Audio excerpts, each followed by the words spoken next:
the dust of whose feet is worn on the head by others, waits upon you, meaning Krishna, as appointed, for she is anxious to secure a place in the abode of the king of bees, who hovers on the fresh wreath of tulsi leaves offered at your feet by some blessed devotee.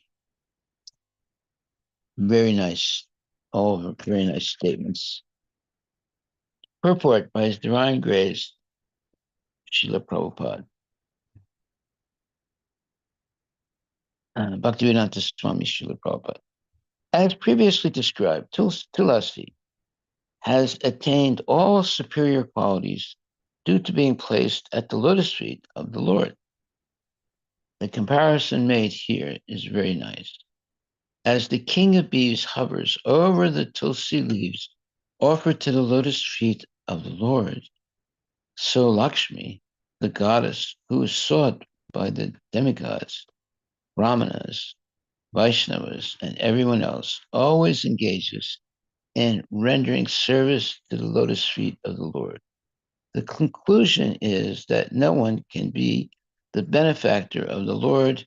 Everyone is actually the servant of the Lord. Srila Prabhupada Ki Jai. So we'll read the verse one more time.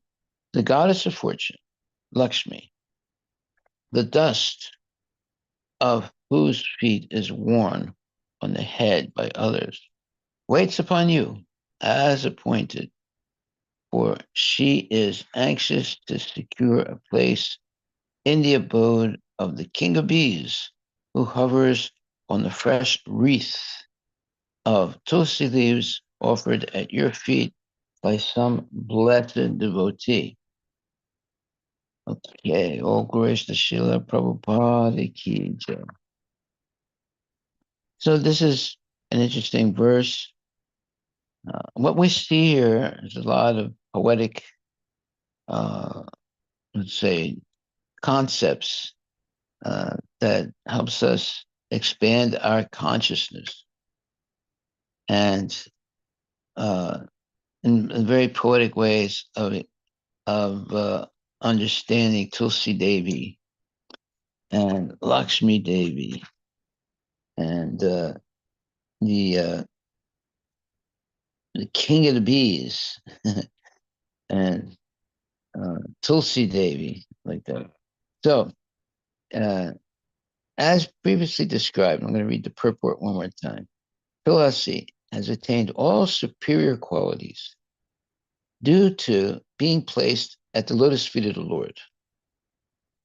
The comparison may be made here is very nice. Okay, why is it so nice? Because surrendering to the Lord and bowing down to the lotus feet of the Lord is the right position for a devotee. A devotee is always the servant of the Supreme Personality of Godhead, and even better than that, servant of the servants of the Supreme Personality of Godhead. And they always take a very humble position at the lotus feet of the Lord and remain humble and meek and always chanting the whole glories of the Lord and chanting, of course, the Hare Krishna Maha Mantra. And this way, they're blessed by the goddess of fortune, Lakshmi Devi. And we need to, it says, so Lakshmi, the goddess who is sought by the demigods, Brahmanas, Vaishnavas, and everyone else, always engages in rendering service to the lotus feet of the Lord. The conclusion is that no one can be the benefactor of the Lord. Everyone is actually the servant of the servants of the Lord. The servant of the Lord. Very nice statement. Yes, because instead of directly serving the Lord is even more pleased when you serve the servant of the Lord. And, and why? Because the genuine servant of the Lord is spreading Krishna consciousness and helping all other people become Krishna conscious. And that's a very good thing. Like yesterday, this one lady came, a Russian lady, and she was a very nice lady. Uh, and I had a long discussion with her. She said she's going to come back again today. And I told her about Ramdas, and she got excited to see Ramdas, and she said she's going to bring her friends. Well, we'll see what happens today.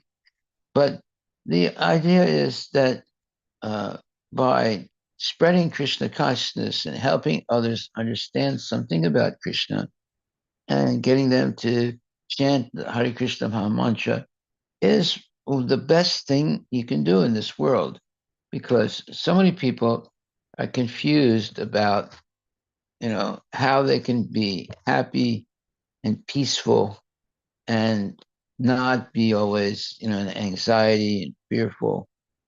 So when they come to the temple and they see a happy community, see, you don't really have to preach with words. You preach with the atmosphere in the temple of happy and cooperative devotees, and devotees like busy bees, uh, you know, uh, doing arti and offering nice foodstuffs to the Lord, and then uh, distributing the prasadam to the people, and chanting and dancing and hearing good things from the Srimad Bhagavatam and Bhagavad Gita. So it's a very, and then devotees, cooperating with each other, like busy bees, working really hard, maintaining the cleanliness of the temple, and cooking. In fact, uh, one way you can describe Krishna consciousness, it's the kitchen religion, because we spend so much time in the kitchen cooking for people and distributing the prasadam. So all these things are positive and are attractive, because it shows that devotees are cooperating. It's very difficult to get devotees or get people to cooperate in the material world, and not be envious and argumentative and so forth. But when other people see the cooperation and the happiness of the devotees, uh, even though they have careers and they have to go to work, but still they have time to come and bow down in front of the deity and praise the deity by chanting and dancing and uh, having nice prasadam and distributing, cooking it and distributing, offering it to the Lord and distributing it. Uh, it's a very nice atmosphere of cooperative worship. It's not one person worshiping, like say in a closet. Sometimes the Christians they talk about, praying to God in a closet. And we don't pray to God in a closet. Of course, we could if we want to, but we want to pray to God in public, so that all people have a chance to hear the holy name and dance and get some prasadam and so forth. I mean, how can you spread a movement in a closet? You can't, you know. But some people think that that's much more significant than going out in the streets and chanting and dancing, and and uh, you know, giving out literature and so forth and prasadam. They think that's ostentatious, but it's not ostentatious. It's mercy. So many people are suffering in the world. So when they, like many times it happens when they're at the food truck, or devotees are giving out free prasadam. A person will receive a little plate of hot prasadam, and they cry. And they say, uh, no one's done this for me before. And you're treating me like I'm like a member of your congregation. It's very, very nice. They get touched by it. So it's important that we always maintain regulated Harinam Sankirtan and Prasadam distributions so that people will see us regularly. That's very important that we're seen regularly. Uh, the people like clockwork. We should be on Sankirtan on Saturdays and doing what we always do, chanting and dancing and distributing prasadam. Okay, so that prasadam distribution is also going on more than just Saturday because we have our food truck and it's going out, 4 or 5 days a week. And people are waiting. Like oftentimes the food truck's a little bit late. I get phone calls. Where are they? When are they going to come? I'm waiting here. Are they going to come today? So well, that's a good sign. That means that they're anticipating the getting nice prasadam and associating with devotees. Okay, so um, the verse today was the goddess of fortune, Lakshmi, the dust of whose feet is worn on the head by others, waits upon you, meaning Krishna, as appointed, for she is anxious to secure a place in the abode of the king of bees, who hovers on the fresh wreath of tulsi leaves offered to your feet by some blessed devotee. Well, yeah, we do. Uh, well, we place tulsi leaves on the feet of Krishna, and we well, if there are bees hovering over the lotus feet uh, and trying to taste the nectar of the tulsi leaves, we would get a little shocked because we think, oh, like that, it's like you get a little bit afraid, because you might get stung by the bee. But actually, bees are not seeking to sting anyone. Well, it depends what kind of bee, of course. There are different types of bees. But the honeybee doesn't care about, stinging you. The honeybee is more interested in getting honey uh, and pollen from the flowers. And busy bees is a nice phrase because all summer the bees are working very hard to collect pollen and bringing it back to their nest and the beehive. And they work really hard and they make uh, three different important things. One is they make honey, they make pollen, and they make also huh? Wax. Yeah, wax also, uh, and there's one other thing, very important thing that they make. I forget right now. Anyway, the bee products are really important for health. Why? Because the bees do something mysterious that is not really understood by the scientists, and it becomes like you have bee pollen and you have bee honey, and there's another thing that they make that's very, very good for health. I forget the name right now. Why don't you look it up? All the things that bees make. So, and the bees work really hard. They they go to sleep at a specific time and they wake up at a certain time also in the morning, and they're out collecting the pollen from the flowers. Yeah. They produce about six products: Okay, go ahead. honey, pollen, there's royal jelly, Yeah, that's what I forgot to say. Royal jelly. Go ahead. and then beeswax, Yes. and then propolis, Propolis. Propolis is very, very good for health. and also the venom. And the venom. Okay. So you see, bees are very, let's say, they're busy bees. They're working hard and they're collecting all these things. And then along comes a person. It takes most of it, but they don't get discouraged. If they take too much, the bees might attack. You know, you don't want to get a beehive chasing you all over the place.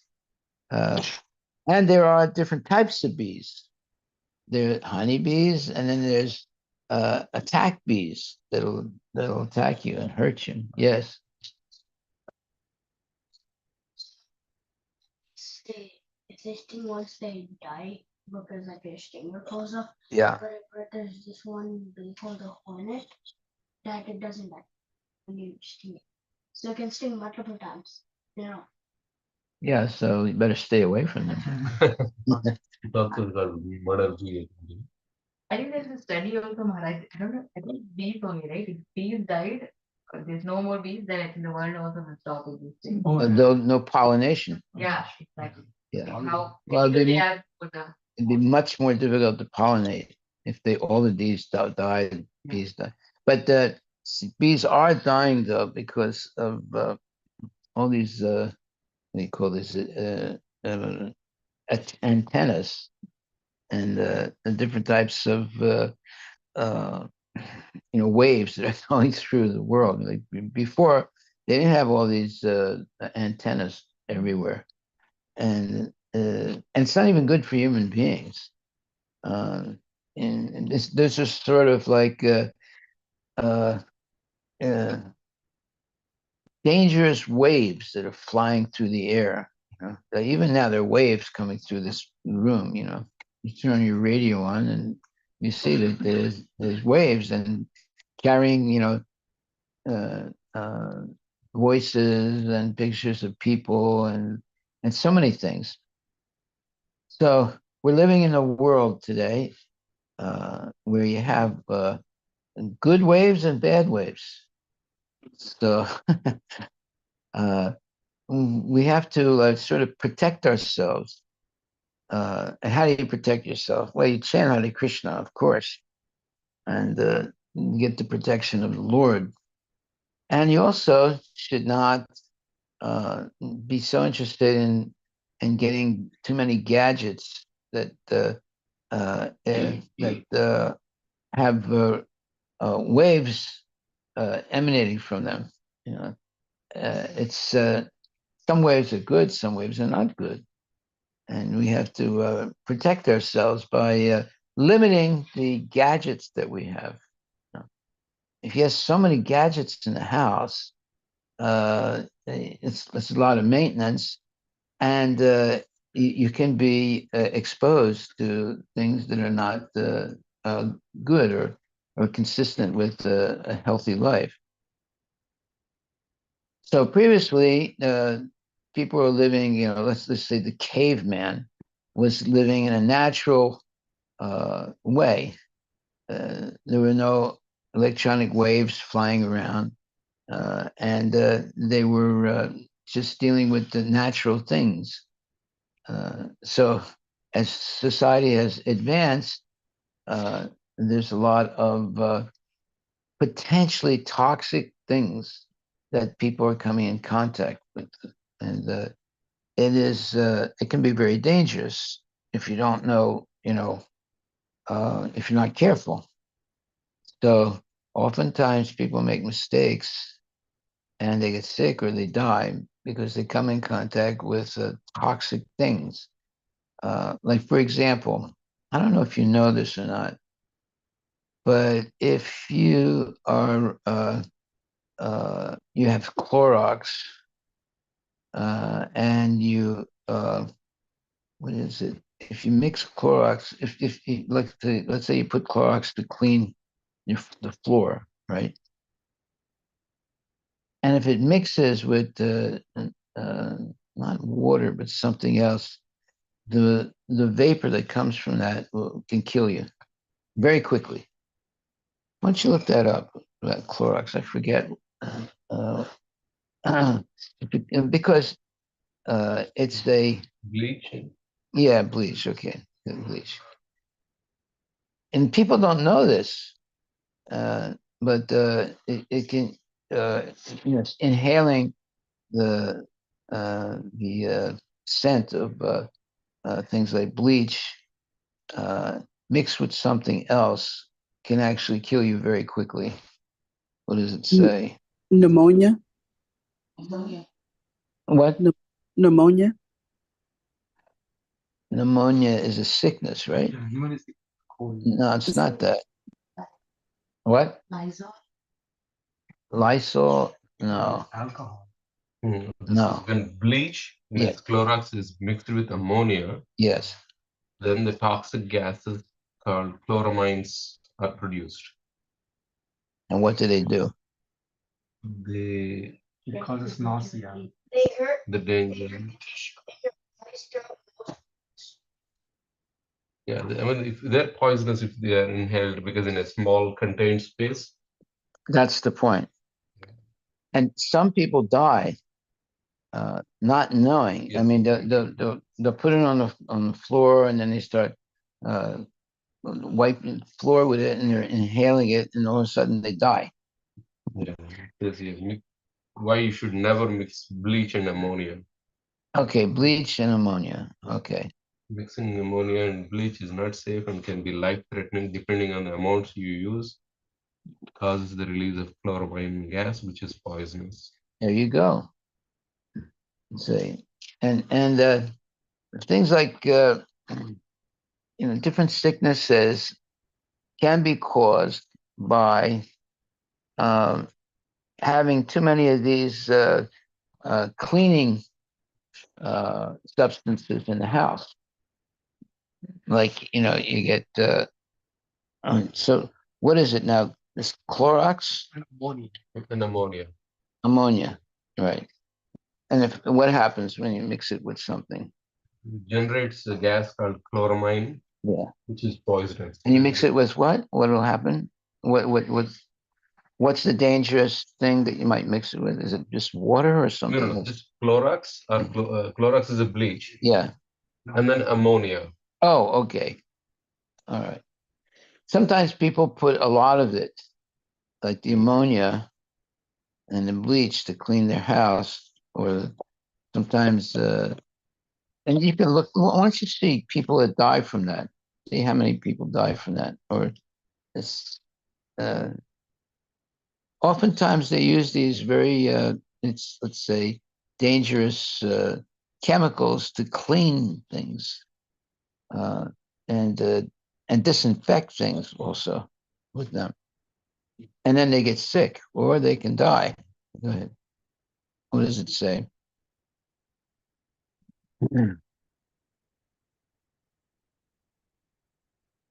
Washington State Department of Health has given a page on dangers, bleach mixing dangers. Yeah. Okay. What is the mixtures that cause the fumes that can kill you? Chlorine bleach, mixing bleach and ammonia, mixing bleach and acids, mixing bleach with other cleaning products. Bleach also reacts with some oven cleaners, hydrogen peroxide, and some insecticides. Pool chemicals frequently contain calcium hypochlorite or sodium hypochlorite and should not be mixed with other cleaning products. So they said all these things have to be avoided to avoid dangers. Did you know that? Did anybody know that? Yeah, you're living in a dangerous world today. There's so many of these chemicals being produced and being sold, as cleaning products and so forth. And if you don't know, if you mix the bleach with what? What is it that you mix it with? Ammonia. Ammonia. It'll kill you. It's like the type of gases they used to use in wartime that are not permitted anymore. It should also not be mixed with any other acids or household cleaners. Okay. So Does your food contain in glass or metal, such as plastic, paper, or cloth containers that may have come into contact with liquid chlorine should be avoided. say that again, but go slow. Food cannot contain in glass or metal. What was the first word? Food Foods. Okay. not contained in glass or metal, such as plastic, paper, or cloth containers that may have come into contact with liquid chlorine should be avoided. Right. Exactly. Now, you're hearing this right now. Did you know about that? No. Listen. Bleach, chlorine, they mix it in water and compress, no, Maharaj. It comes to the home. Yeah, they put it in But water. in house, we don't know. We use along with it acids and all. Yeah, yeah. So few That's why you have to have a water purifier. Never drink tap water, Hmm. because they put all types of chemicals in it. So to to purify it. But it's just like this. If you put just a little bit, then it won't kill you overnight. It'll kill you over maybe 40 or 50 years. Put a lot of it, it'll kill you right away.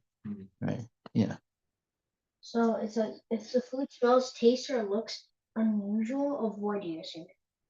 Oh, really? Yeah. And that applies to people too. If they look unusual, you just avoid them. Haribo. Oh boy, is it Prabhupada.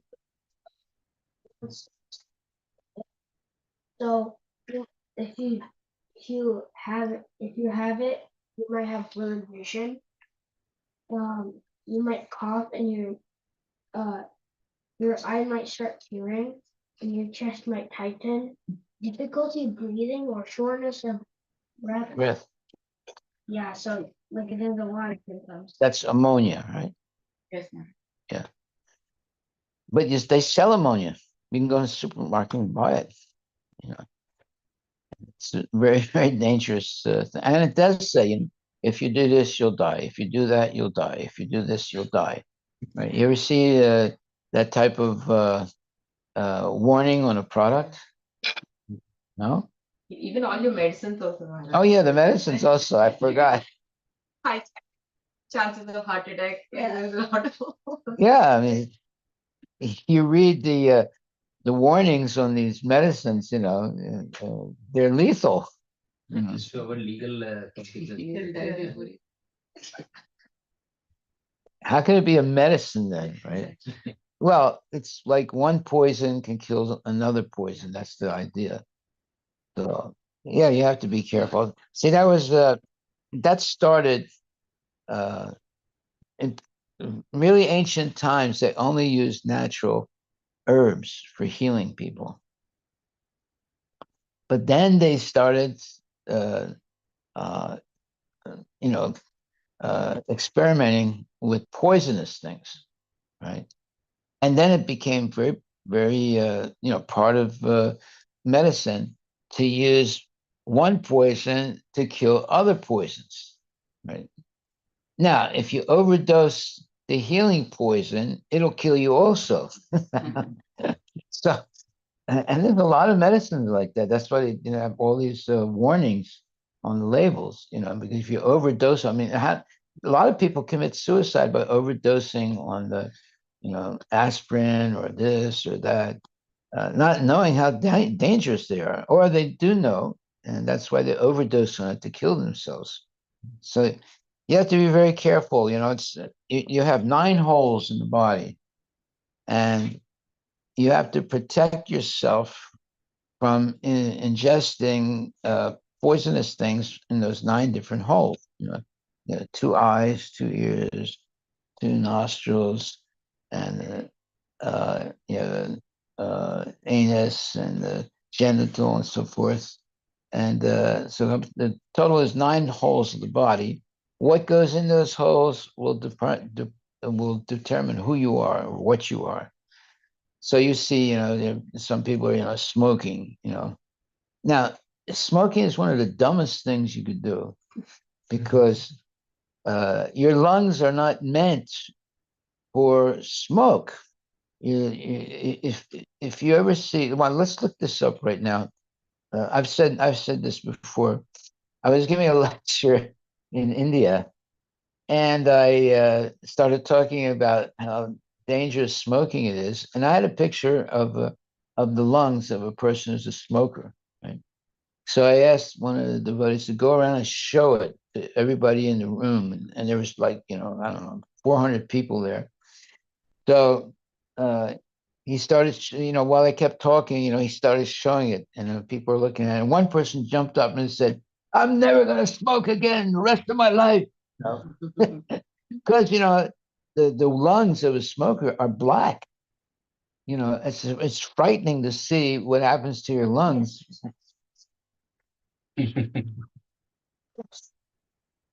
He's What, saying that he's seeing that image and it is gross. are you looking at the lungs of a smoker? Yeah, it's black, right? What does it look like? That looks somehow. Well, I'll show it to everyone else. I know what it looks like. Let everyone else look. Yeah, if anyone ever gives you a cigarette, oh yeah, it's really good. Why don't you try it? Don't do it. That's a big mistake. Your lungs are not meant for smoke. Your lungs are meant for oxygen. You know, but if you keep filling your lungs with smoke, you'll get cancer or some other disease. It's very dangerous. And also, there's a lot of things that are dangerous that are being sold. Chewing tobacco. Whoa, that you want to get cancer, then you definitely can buy, there's little pots like that, with chewing tobacco, and they're very colorful, and people think that, it's wonderful to chew tobacco because it has an intoxicant that will make you, a little bit, let's say, intoxicated. That's why people chew it. But you would definitely get cancer if you chew tobacco because you're going to be swallowing the saliva filled with the juice from the tobacco, right? So, and that gives you a type of intoxication. It sort of makes you feel good, gives you a little bit of energy, but you'll get cancer, and it's very, very bad cancer. Yeah. And these things are sold. There's hundreds of different types of chewing tobacco, and they put the chemicals in it and so forth. So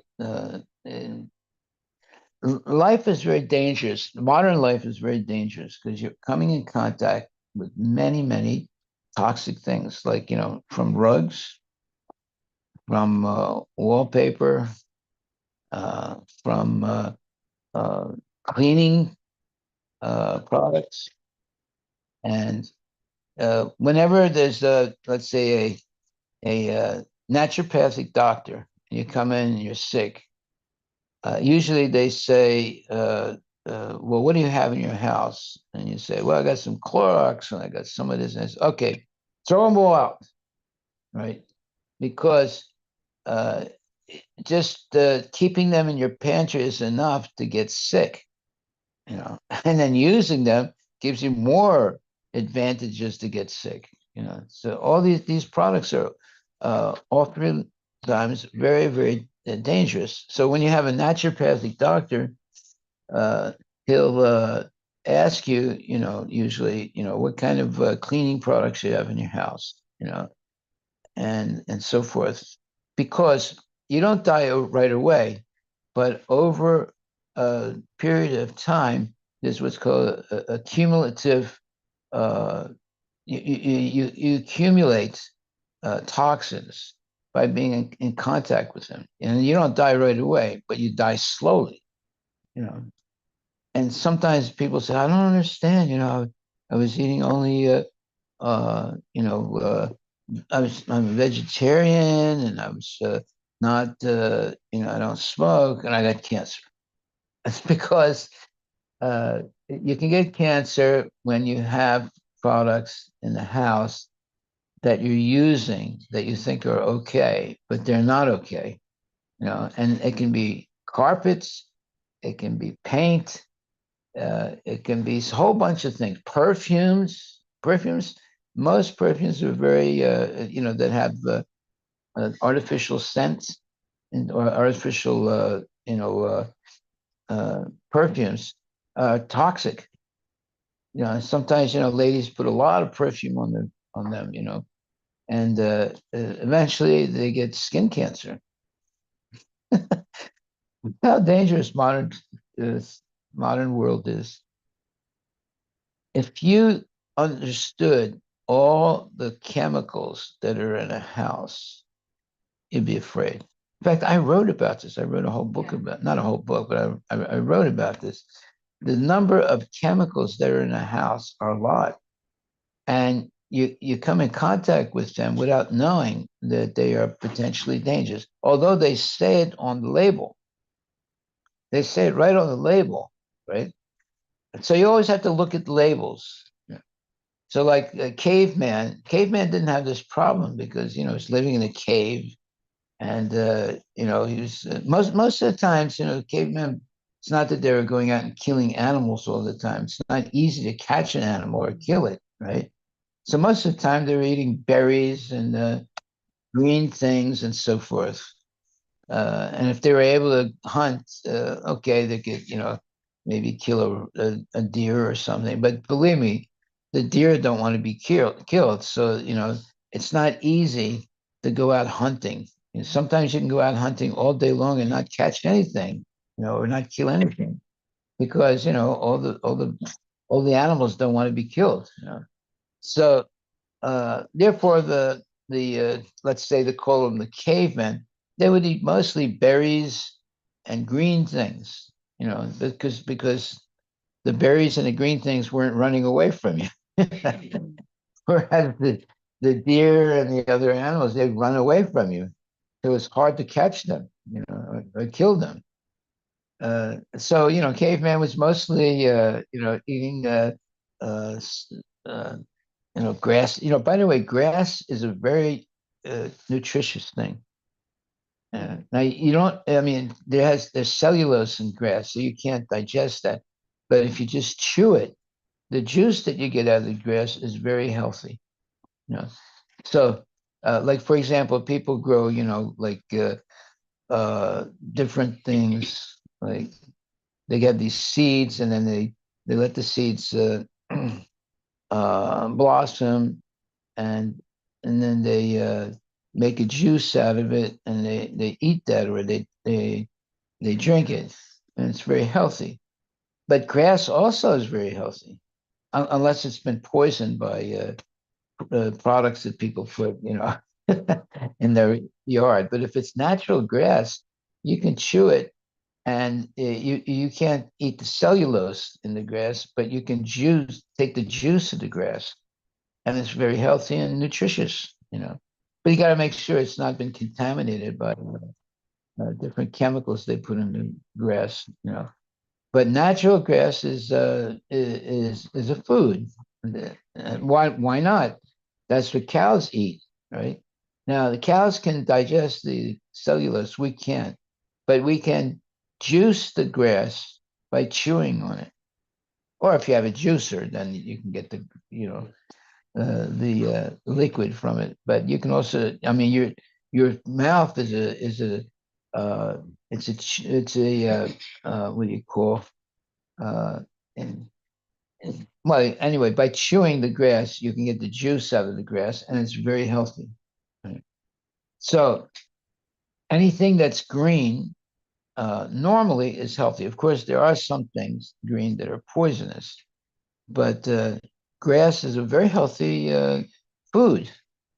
But you can't digest the cellulose, but you can eat and extract the juice. So your mouth and your teeth are like a juicer, like a juicing machine. Okay. So those people who are, let's say, they eat only natural things. Uh, and they know which things are poisonous and which things are not poisonous.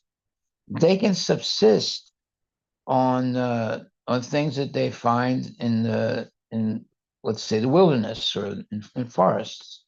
They know how to pick those things that are healthy and natural.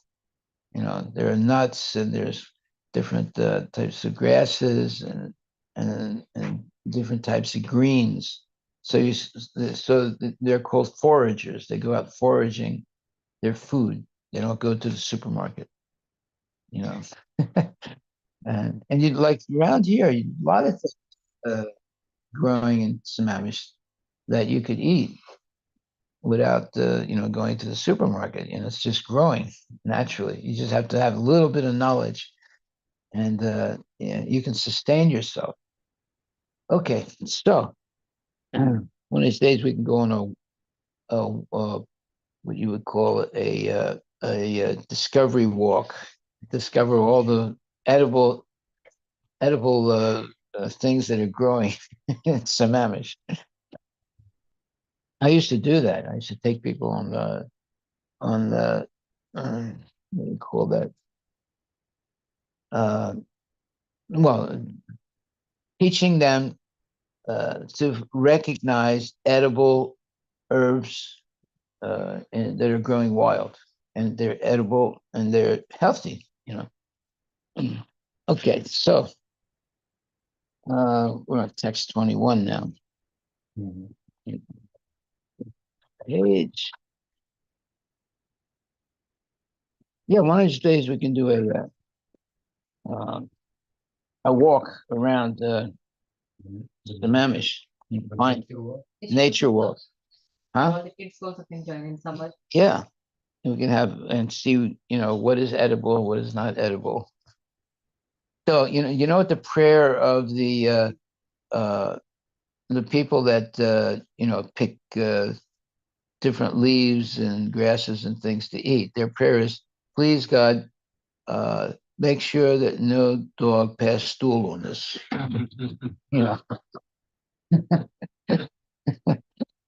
That's the prayer of the person who goes around and tries to eat things that are growing wild. It's very true, Maharaj. There's a lot of dogs. Yeah, I know. It's terrible. People are walking them. Yeah. Okay, so this next verse is 21. And it says, "O Lord, you are exceedingly attached to the activities of your pure devotees.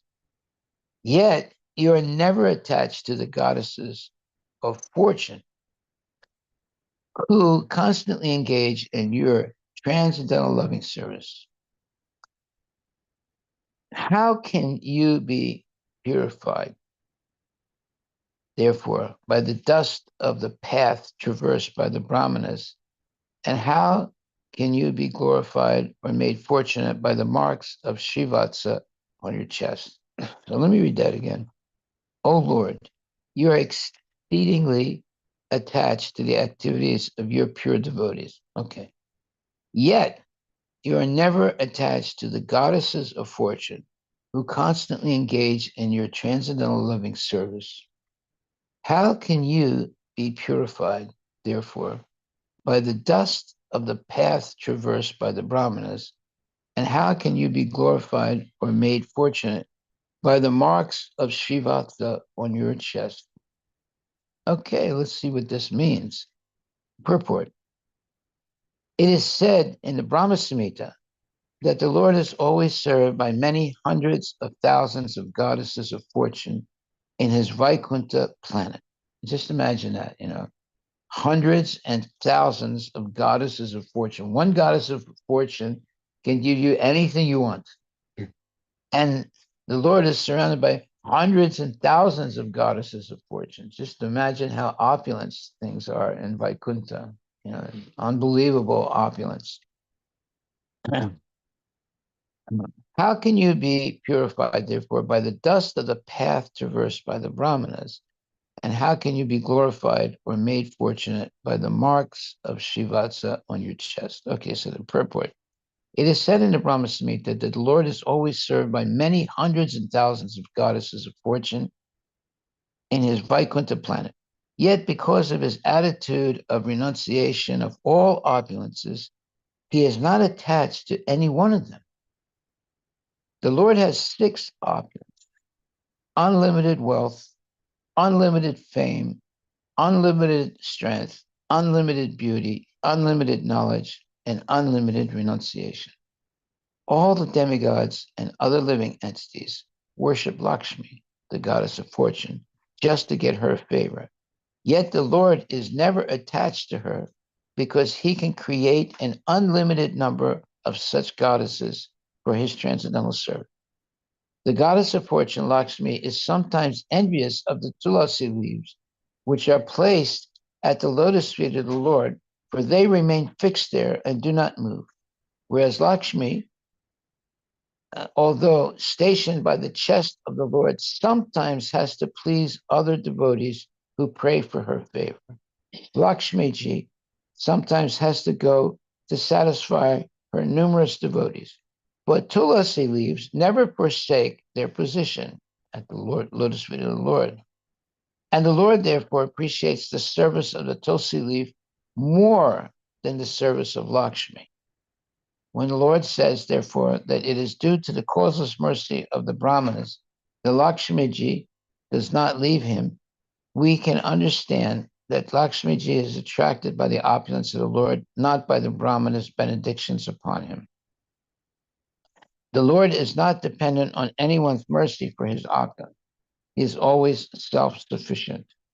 The Lord's statement that his opulence is due to the benediction of the Brahmanas and Vaishnavas is only to teach others that they should offer respect to the Brahmanas and Vaishnavas, the devotees of the Lord. So oftentimes, Krishna is more pleased when you serve his devotee than if you serve him directly. More pleased. So we should not only serve Krishna, but we should also serve the devotees. Now, there are people who only want to serve the deities and they not really so anxious to serve devotees. And that's a mistake, a big mistake, because the Lord is more pleased when you serve the devotees than if you serve him. So some people only serve the deities and are not so anxious about serving the devotees, and that does not make the Lord happy. But when he sees that you're also serving the devotees with love and devotion, then he's very satisfied. Right. Now, did you know that? Did you know that? No. Yes? No. So now you learned. Always serve devotees. Everybody serves the deities. That's good. But we should also serve the devotees because Krishna is happier when you serve the devotees than you serve him. Okay, so are there any questions? Is this where people derive Manav Seva Madhav Seva? Serving of devotees, then serving humans. Well, if you serve God, then you'll serve all humanity also. But if you just serve humanity and not serve God, then that's not good at all. So we have to do Madhava Seva. Right. Yeah. So then how do we say that then only deity worship, like we just said that some people only want to do the deity worship and not the devotee worship or devotees Vaishnava worship. Then how do we understand? Okay, let me get my Bhagavad Gita. This is my Bhagavad Gita. Let's see where that is. Okay.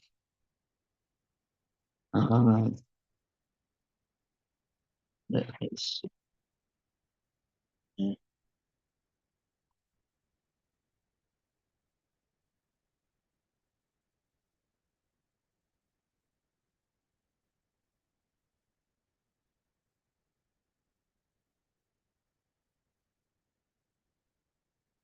Okay, anyway, I may not find this right now.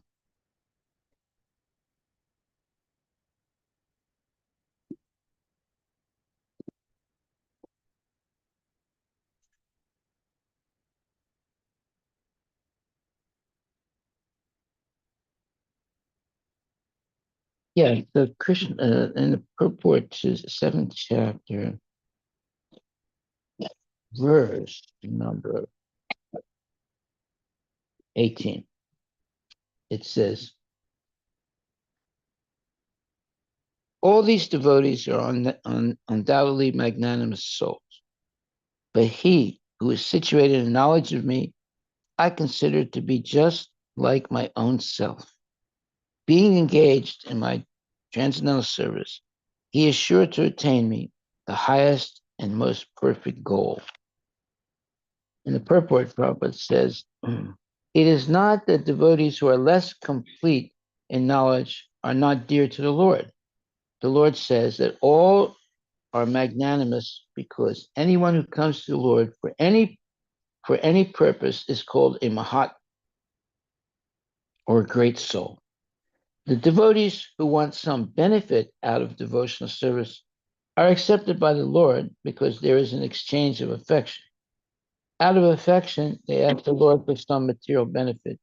And when they get it, they become so satisfied that they also advance in devotional service. But the devotee in full knowledge is considered to be very dear to the Lord because his only purpose is to serve the Supreme Lord with love and devotion. Such a devotee cannot live a second without contacting or serving the Supreme Lord. Similarly, the Supreme Lord is very fond of his devotee and cannot be separated from him. In the Srimad Bhagavatam 9.4.68, the Lord says, Sadavo Hridayam Mahayam, Sadunam Hridayam Tvaham, Mad Anyat Tina Janananti, Naham Tebyo Manag Api. The devotees are always in my heart, and I am always in the hearts of the devotees.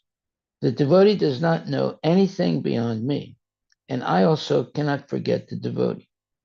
There is a very intimate relationship between me and the pure devotees. Pure devotees in full knowledge are never out of spiritual touch, and therefore they are very much dear to me. So, the purport of this verse, 7th chapter, verse number 18, is you should become a devotee of the Lord. And then all your problems go away. And it's a very nice verse. And what does it say? The verse again.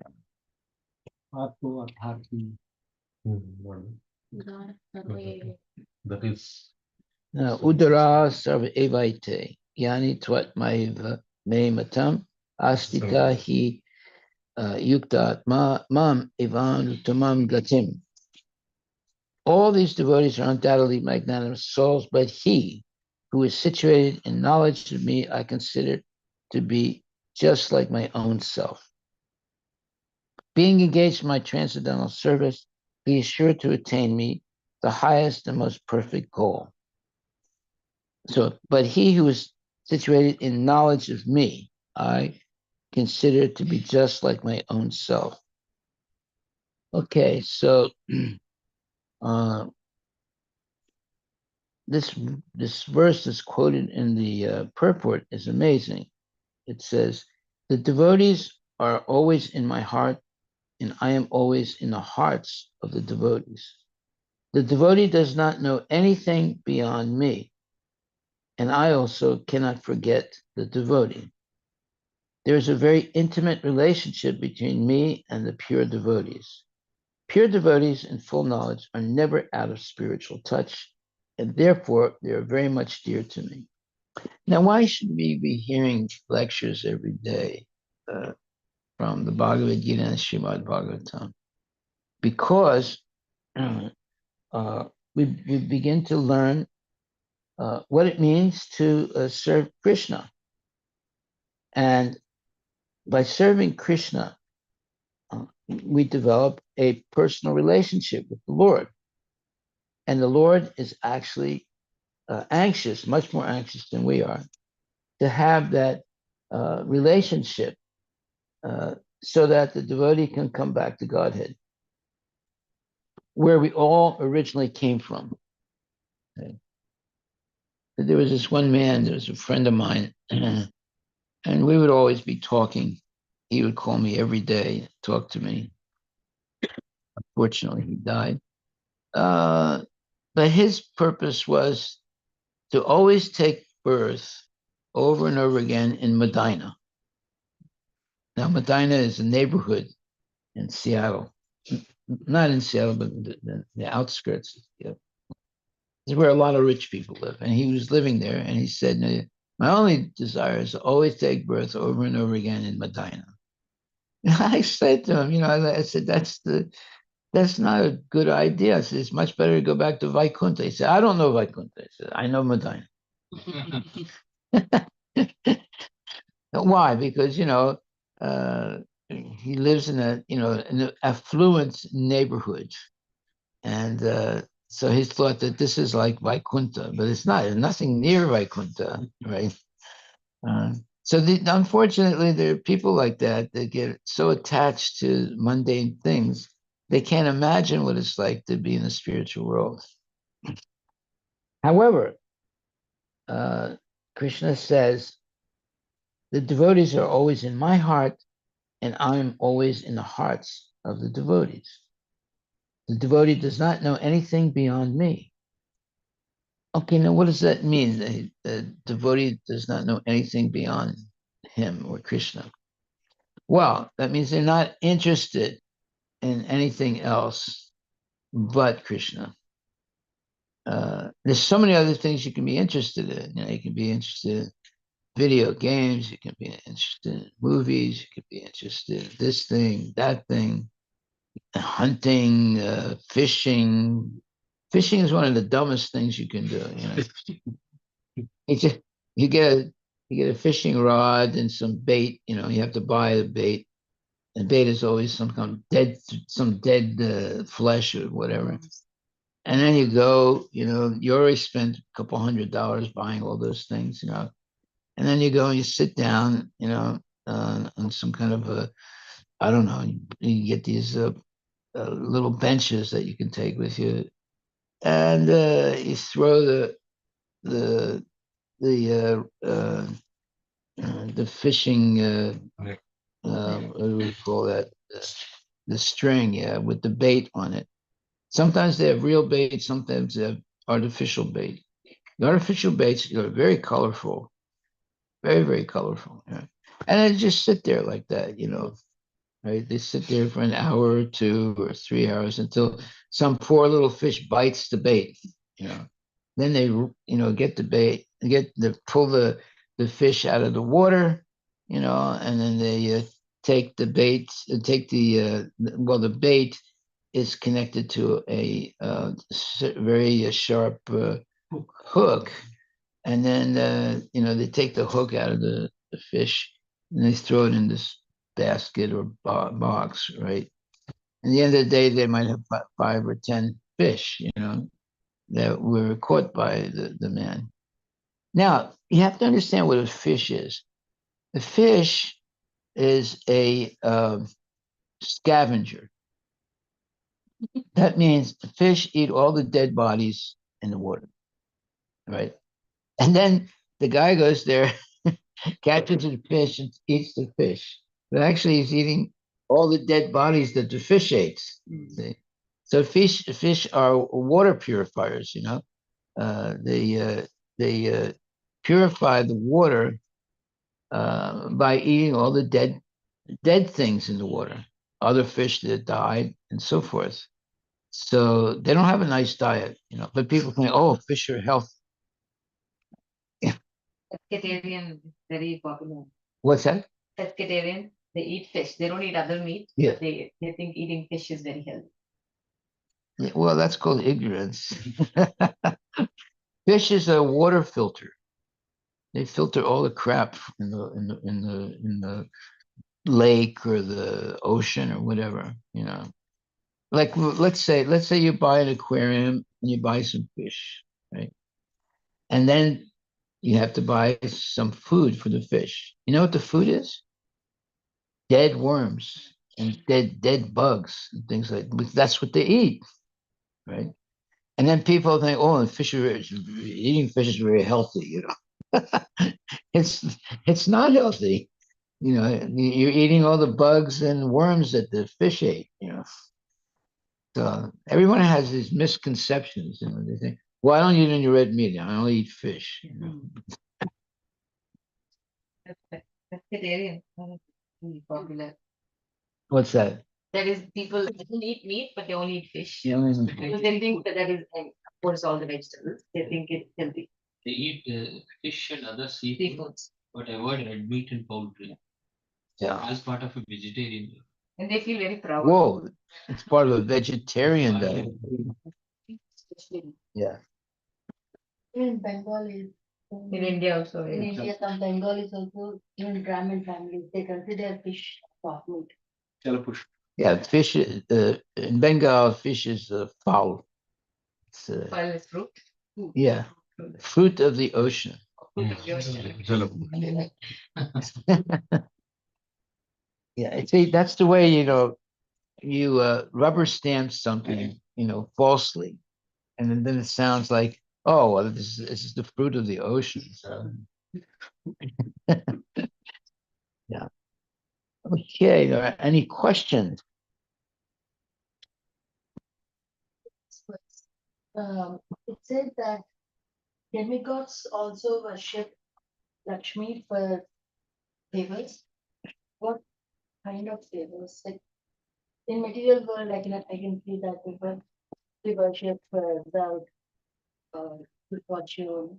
I was wondering what kind of favors would demigod worship? Well, okay, there's demigods and there's demigods, right? So there's so many different things you can worship for. If you worship uh, Lakshmi to have mercy, to be able to approach Krishna, that's good, right? But if you worship Lakshmi to get more money and things like that, then she's chanchal, because Lakshmi always wants to be with her husband, Narayana. But if you just worship Lakshmi, she's not so happy, and then you start asking for material things. So you might get those material things, but that just gets you more entangled in birth, death, old age, and disease. Okay? But when you worship Lakshmi with Narayan, then she's very happy because her husband is next to her. Just imagine, let's say you and your husband go to some program, right? And somebody comes up and only talks to the wife and ignores the husband. And, a little bit, you would feel very funny. Why is it only talking to me? He's ignoring my husband. See? So in the same way, the people that only worship Lakshmi without Narayana, Lakshmi's not so satisfied by that because she wants to be with her husband. It's like strange. They just worship her and they ignore her husband. Right? So they should always worship Lakshmi Narayana. And for what? Uh, Worshipping for material benefit. Those benefits are only going to be temporary. They're not going to be eternal. So if you're going to worship, and also just worshiping Lakshmi without Narayana, she's going to be chanchal. It's not going to be steady. There might be some momentary success, but then there can be also devastation. So the best thing is to worship Lakshmi Narayana and not ask for anything material. Just glorify them, and then all good things will happen. You see, there was one time there was a downturn in the in the Seattle area or in the United States, economic downturn. Right? So I had a friend, so I was talking to him. I said, "So were you hurt in the economic downturn?" He said, "No." I said, "Really?" I said, "How come?" He said, "Well," he said, "I don't have any stocks. I don't buy stocks, and I only pay cash to buy things. So therefore, I paid cash to have my car, and I pay cash to buy my house. Of course, I can't buy a real big house, but I'm satisfied with a smaller house. I can't buy a big car, but I'm satisfied with the little car that I have. See? And I don't have any debts. So when a person lives at home without any debts, they're happy. But if you want to have the big house, you want to have the big car, you want to have big this, big that, you end up in debt. And if anything happens, with your health or with your job or whatever, then you could go bankrupt very easily. So it's better to live. There's a proverb: don't uh, um, don't extend your foot farther than your dress, right? Because your foot will become naked, right? And someone can smack it or something. So you have to be careful. So in the same way, this minimalist type of life is much safer than an extravagant type of life, where, like for example, if you look at the diets that rich people eat. Now, some rich people are vegans and vegetarians, but when there's a big program, they'll drink champagne and they might eat fish or other things. Uh, but most people it's just eating, meat and fish and drinking champagne and so forth. And you can tell what a person is by what they're eating. So if they have a piece of meat on their plate, they're in the mode of ignorance. Right? Now, are any of the, you go into the supermarket and there's the meat, in the back there's a big meat, uh, uh, you know, place. And people are buying it big time, you know. And then you see people, the checkout counter, and they have, cereal, this thing and that thing, and they also have meat. Right? So there's a lot of meat being sold in this country.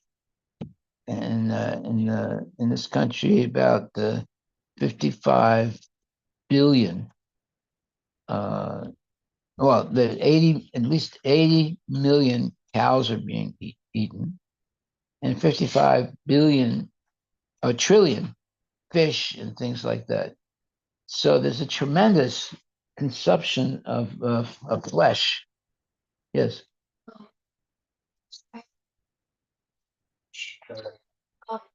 I asked my friends, do you eat meat? And they said yes. And I said, could you live without meat? And they said no. So like that's how desperate people are to get meat. No, that's how stupid they are. It's not desperate, it's stupid. Yeah. But you don't argue with them. This one Muslim came to me, because he knew I was involved with healthy things, and he wanted me to advise him, what kind of diet his son should have. So when I said, well, he should stop eating meat, he said, "What? No, no, no, no, no. My son has to eat meat. He needs the protein, right?" I mean, he's very adamant. Like, it's like I said something wrong. Okay, Haribo. World data. How Yeah, many animals get slaughtered for meat every day? yeah. 900,000 cows every day In the world. in the world. 1.4 million goats, Wow. 1.7 million sheep, 3.8 million pigs, 12 million ducks, Ducks. Chicken will be highest. and chicken. 202 million chickens every day In the world. in the world, Wow. and hundreds of millions of fish. Oh yeah, unlimited. And like I said, fish is a water filter. All the crap in the water goes into the body of the fish. Yeah. They eat basically dead bodies. Yeah. And how do you know that? You go get an aquarium and buy some fish, and then they give you some fish food, and the fish food is like dead bugs and dead uh, you know worms and things. Huh? They're like cereals now. Oh, and cereals? Like cereal. Oh my gosh. Terrible. Well, that means they chopped up. They grinded the worms and bugs and That's too things. bad. Well, when you make this thing that's ground up, you can't tell what it is. You might even accidentally eat it, not knowing what it is. Okay, thank you very much. All voices. Bye. Yes, yes. Maharaj, Mataji asked, what do demigods pray to Goddess Lakshmi for, Maharaj? What do they pray to Lakshmi about? Yeah, For? demigods, because they have everything. What do they pray to Goddess No, Lakshmi? they get everything by the mercy of Lakshmi. So, for example, you might have heard, right? There is the Dhairya Lakshmi, Rajya Lakshmi, means the one that gives the courage to fight, to get the kingdoms and all that. So, they all need that. So that also they- And even the demigods are pestered by the demons. yeah, yeah. So that's why they need So, victory. So, Vijaya Lakshmi. And so, like Indra and all, they also do. Yeah. The- They get their movements through them. Everybody goes to the Supreme Father and his mother, first mother. Yeah, even demigods are in material world, just like a Yeah. same material world, same material benefit. Well, we shouldn't be like that, though. Okay. Always ask to come closer to Krishna, not ask for material things, because Krishna's always supplying material things. You don't have to ask more. Yeah, we should ask for come closer to Krishna, serve Krishna with love and devotion.